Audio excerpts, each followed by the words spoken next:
Hello and welcome to another day in paradise, and welcome to another edition of the Unapologetic Negropian. In today's video, today we're going to look at RJ's desperate attempt to cover his own tracks, his pathetic attempt to discredit me, and how it all has backfired on him. But first, I'm going to ask you to please like, subscribe, share, and click the bell notification.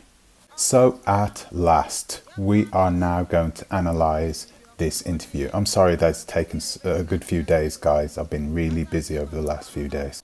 Now, of course, in hindsight, I now know that with this interview, the Exodus Alliance has exposed themselves greatly, and you're going to see that over the course of this weekend. I'm going to be showing you how they have tried to deceive the public on multiple occasions, just in this interview alone. So you're going to see how these people cannot be trusted to do any type of work of this kind.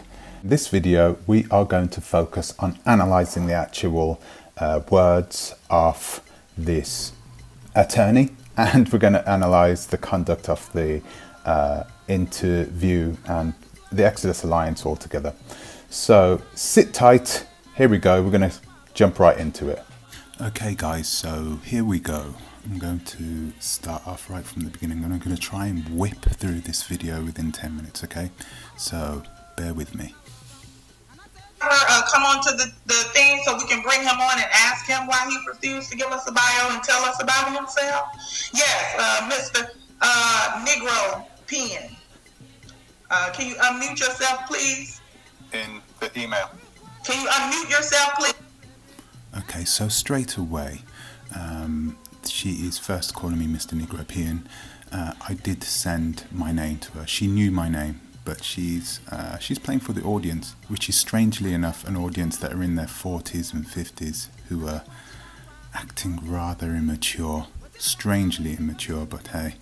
And also, as you can see, I'm not in control of my mute button. That is His Royal Highness RJ, Excellency Mohammed, whatever his name is, RJ, who is in control of my microphone here. I'm going to skip forward to 1 minute 10. 1 minute 10. Here we go. A bio. I asked you for a bio so that we can introduce yourself. You're trying to interject whilst I'm talking. Okay, answer the question, please. Okay, so I didn't send any personal information about myself simply because of the nature of the situation, because of the integrity, people questioning the integrity of your organization.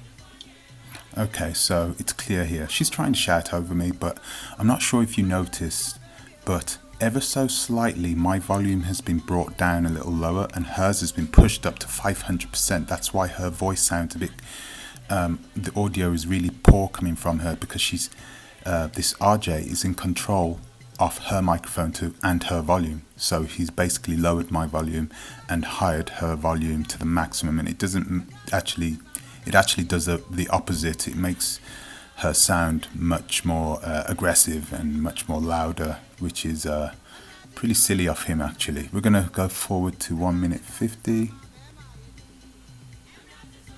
we go.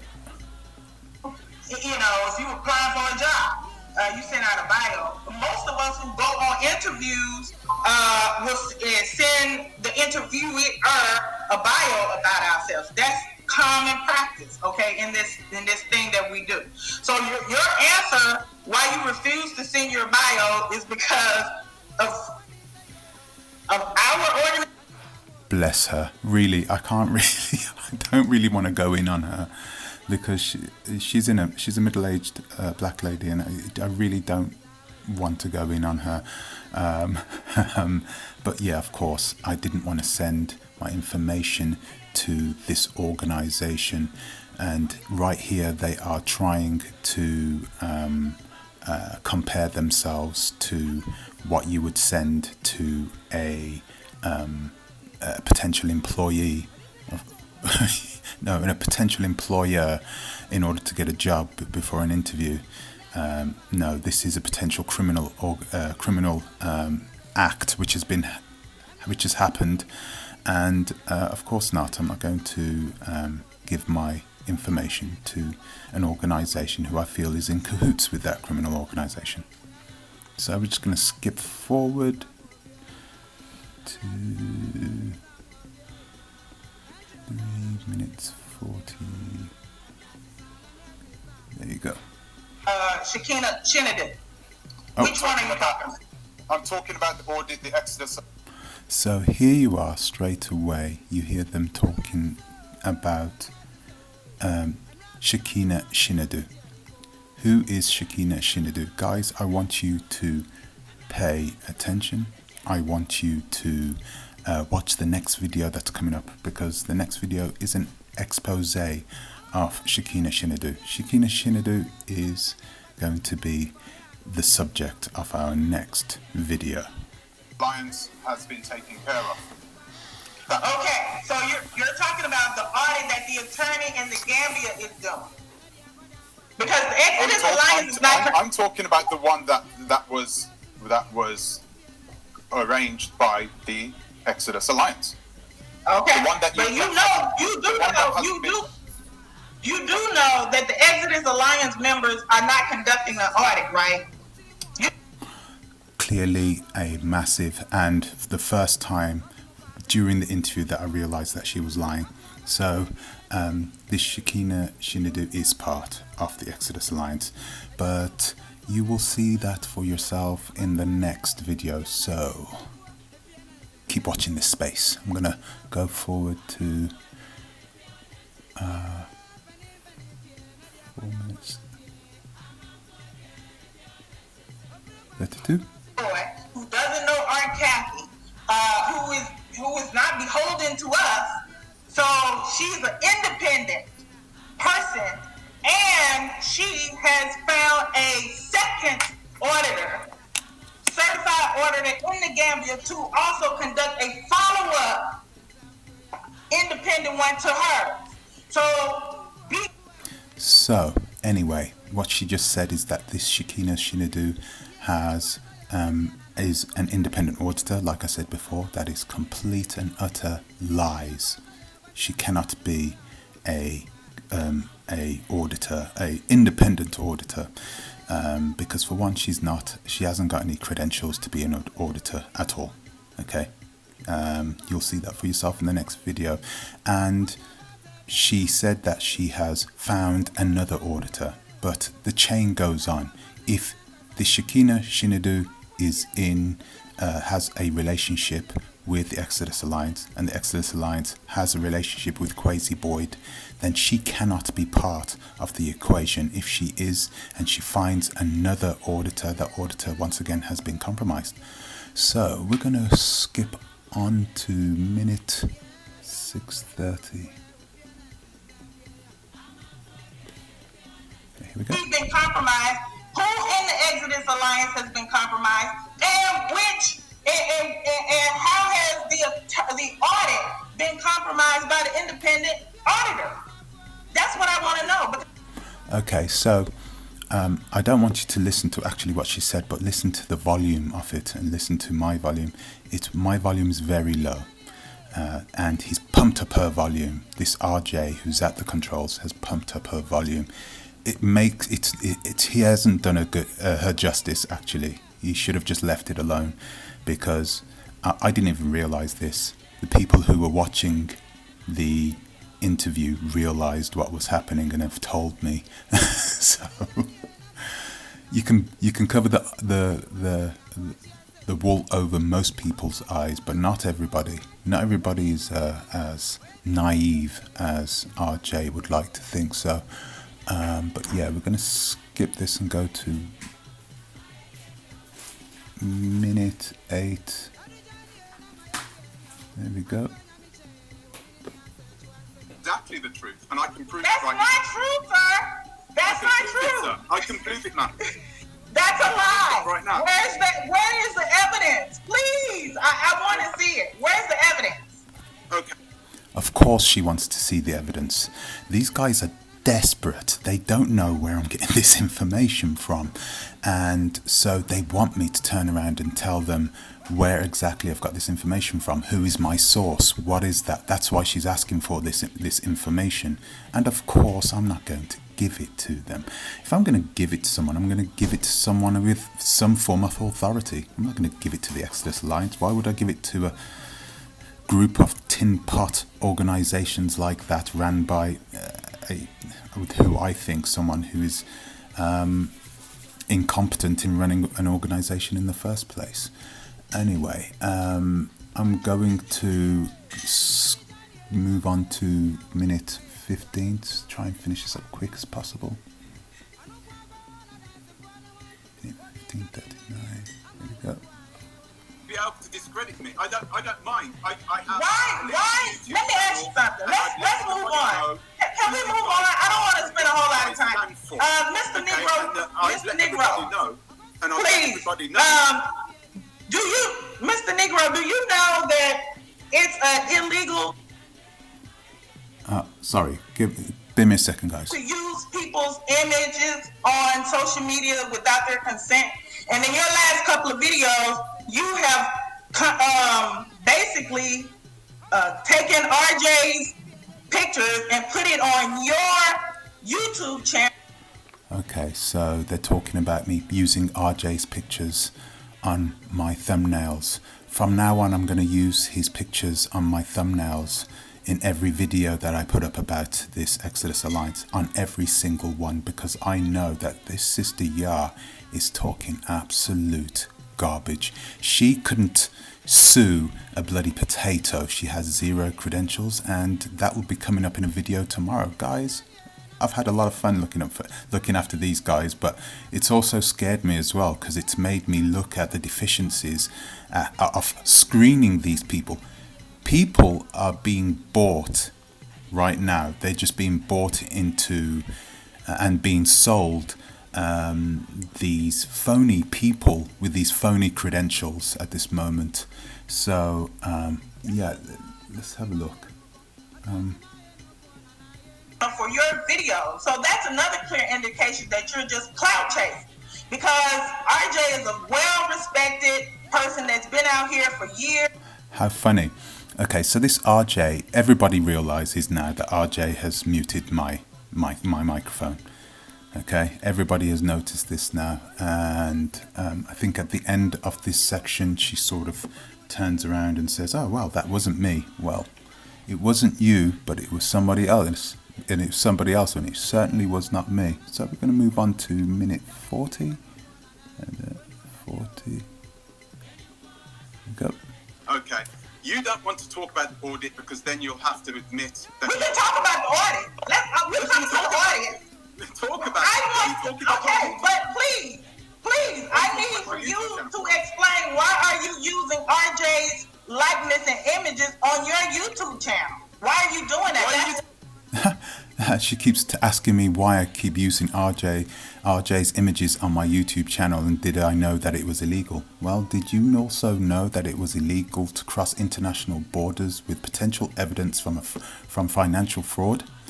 Did you know that? Did you know that it was actually also illegal to misrepresent yourself as an attorney? And you've done that both publicly. So let's carry on, guys. 1733. So sue me. Okay, we'll handle that. Yeah. You couldn't sue a potato, So now, love. Where is he? Where did he go? Okay. Hello, RJ? You've taken me off. Oh, okay. There you go. Back. Okay, did you hear that part? She says, hello, RJ, because RJ's in control of both screens. So when she sees that I've been taken off there, she says, hello, RJ. So let's continue. So what they are doing here is they are probing. They're using probing questions, trying to find out who my sources are and find out what evidence I have. Of course, they're in a situation where they need to try and lock up the information that they have, and I'm not giving them a damned thing. So this is brilliant, actually. I'm not falling for it at all. So I'm going to move on to the 19th minute, 1950. Publish their audit, that's on them. That's not up for us to do.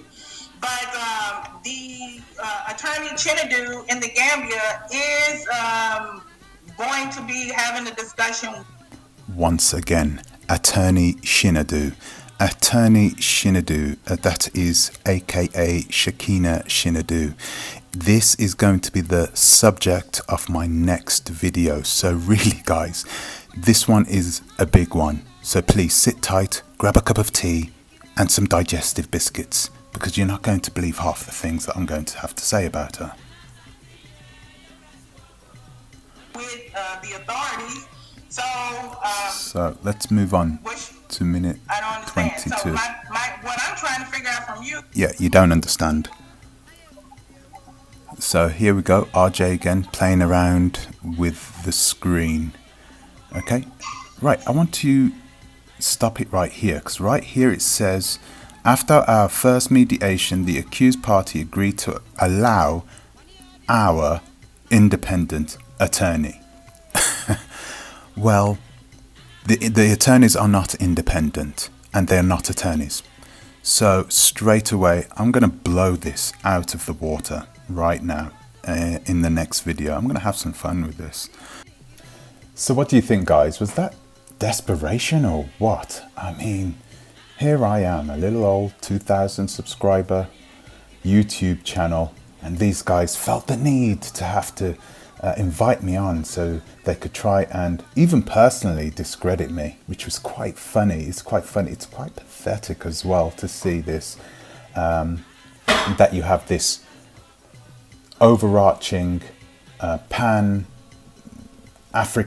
conglomerate of organizations scrambling for anything that they could find on me. After the interview, I had a number of phone calls from people who wanted to express how sad they were. I had somebody in tears calling me up about the way the Exodus Alliance conducted themselves. And I said to this person, I said to him, listen, you don't have to worry about me. I'm a big boy. I can, you know, I can't be offended by people who I don't respect. You have to respect who they are and what they are saying in order to feel offended. I don't respect these people, so don't worry about it. She said, no, I know you can take care of yourself.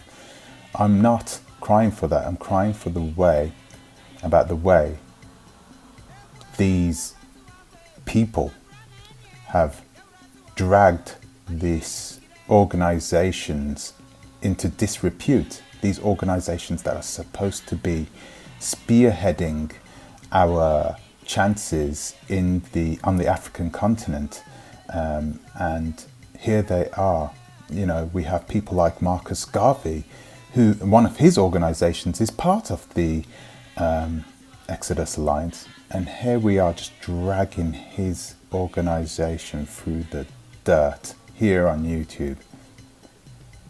Even for me, that is, as a Jamaican, that kills me.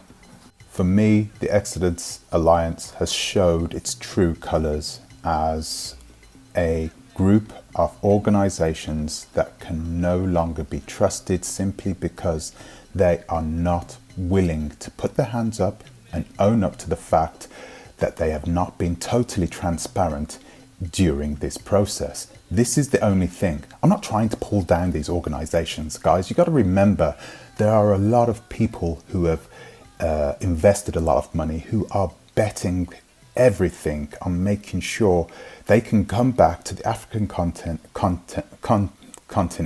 and relive their lives without the hassle, without the fuss. And they've put it on to the Exodus Alliance to do this and to help them do this. So I don't want to blow this organisation out the water. However, the conduct of their leaders needs to be questioned. It cannot be ignored. So guys, I'm going to crack on and make this next video. It's going to be a really fun one, so stay tuned. Okay, but for now I'm going to leave it there. Please leave any comments or questions about this interview in the comment section below. Would really like to hear your thoughts. I'd like to also say thank you very much to those people who are supporting me. I couldn't believe the number of people that were supporting me. I was like, what's going on? You know, and the vast majority of those people, over 70% of the people, I know this because I see the analytics, 70% of them were African Americans who could see through this. They're just people that see through the BS and listened to what I said, as opposed to just hearing the British accent and being like, oh, he's an agent. So until the next time, think twice, ta-ra a bit.